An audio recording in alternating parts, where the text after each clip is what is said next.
earlier dilated by Yasin. Yeah, I think key amongst them is ignorance. You know, we such that we found ourselves within a society that is about 25% literate, and 75% is all illiterate, and all of us has, all of us together, we all have one thing to do with illiteracy, because myself, my parents have, did not go to school, and sometimes perhaps they may want to make certain decisions on my behalf, and thinking they were the best decisions for me when they don't actually know they are not the best decisions for me. So literacy has actually got a lot to do with teenage pregnancy and all that, and projecting it further even, for us here, it's a taboo. It's offensive for parents to sit their children down and tell them about their sexual and reproductive health, and issues like that. And I believe when a child starts getting 13 years, like he or she reaches the age of sexual maturity. Puberty, yeah. So that is also, it can be a problem why parents give away their children because they think they are grown-ups now. They can. What do you think about that?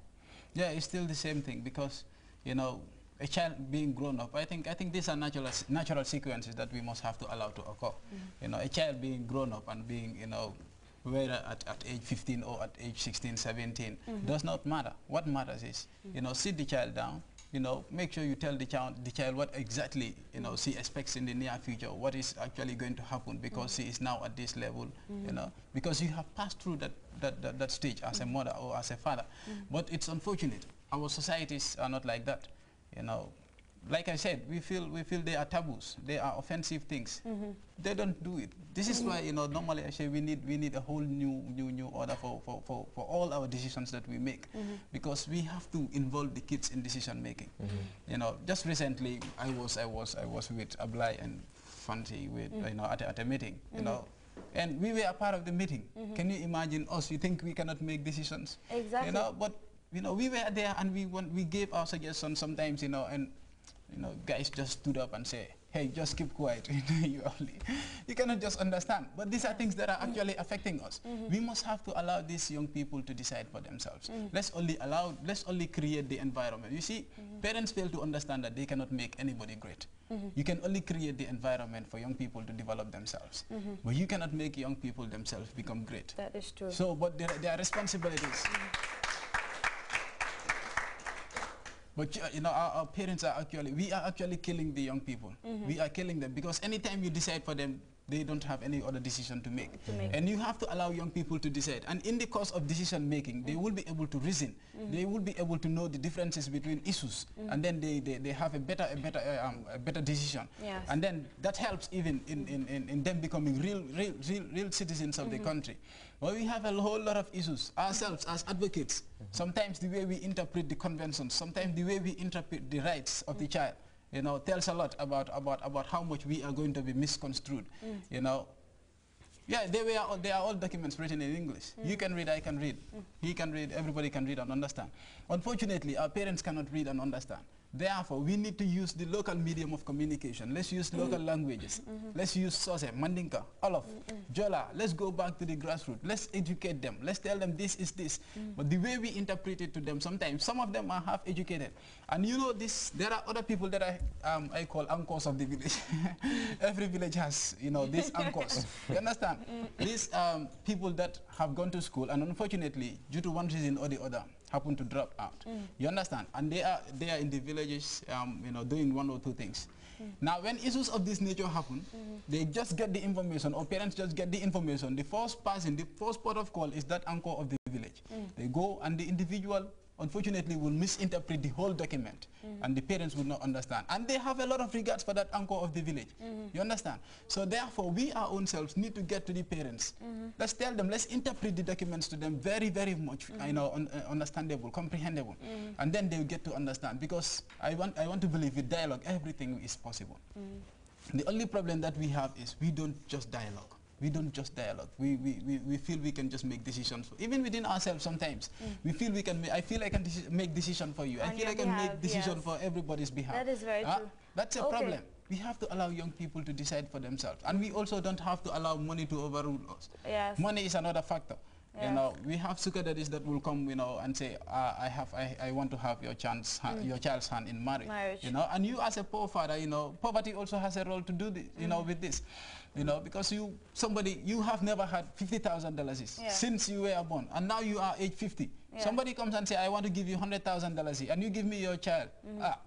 You will give it away, certainly. This is a problem. So we have a whole lot of issues. And sometimes the other thing is they will tell you the young people themselves are not serious. And I am afraid if I should allow my girl child to continue education, by the time she goes to gets to grade 12, you know, in fact, she will not get to grade 12. Okay. You understand? And they start blaming the kids. They say, you know, it's another way of preventing the dignity and the respect that the family has.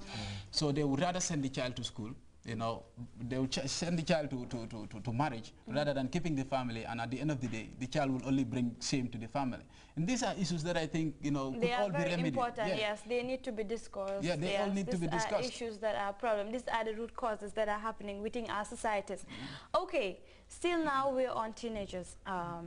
We're talking about teenage pregnancy, we're talking about early marriages, issues that happen to young people.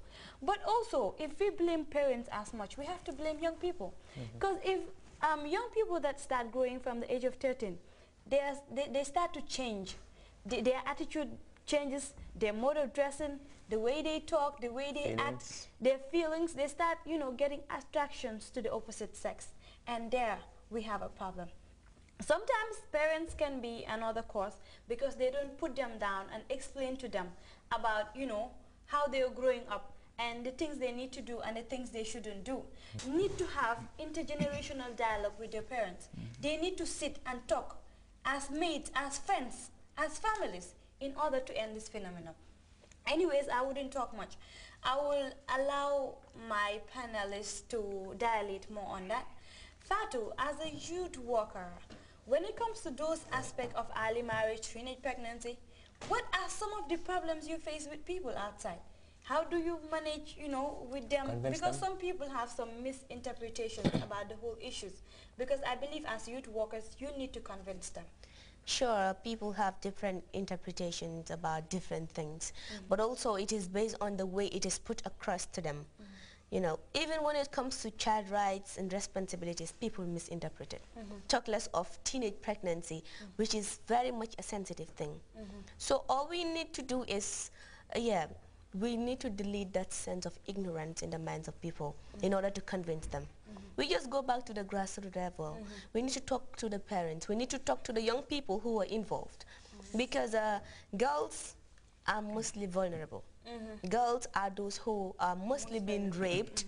They are those who are being sexually abused mostly, even though boys also encounter the same thing.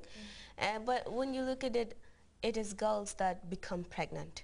And when they fall victims of such, what happens is people disease from them. Parents will, people will, you know, talk about them. They become people that will have very low social status in their society. They will lack that self-esteem in them. So what is important is we as activists, we just go back to the parents. We use channels of getting to them. That is, we use the media. Sometimes we go to the compounds, talk to the parents, because it's not always their fault. You see, a girl could be pregnant. Who impregnated her? It could be a father. It could be an uncle. We have seen those scenarios happening. But what happens is this person is a person that the girl trusts so much. Because it's only people that you trust will do this to you. Strangers rarely do it. Yeah, we think only these strangers or these streets, these smokers will be abusing young people. But it is a different thing. Sometimes the closest person would do this to you. It could be your uncle. And what the person will tell you is, if you tell this to your mom, I will do this to you. If you tell this to your father, I will stop providing certain things for your family or for you. And it becomes so much difficult for the girl or for the young person to go and say what is going on. So what's important is parents need to listen up to the young people, try to digest what they will tell them, as well as give them the right information. Information here is very important. So when you are giving it, do it at the right time, at the right moment, and in a very, very accurate manner. Don't just go and give a hint of what you want to tell the child or the young people, and you say you're okay. If you tell me something, as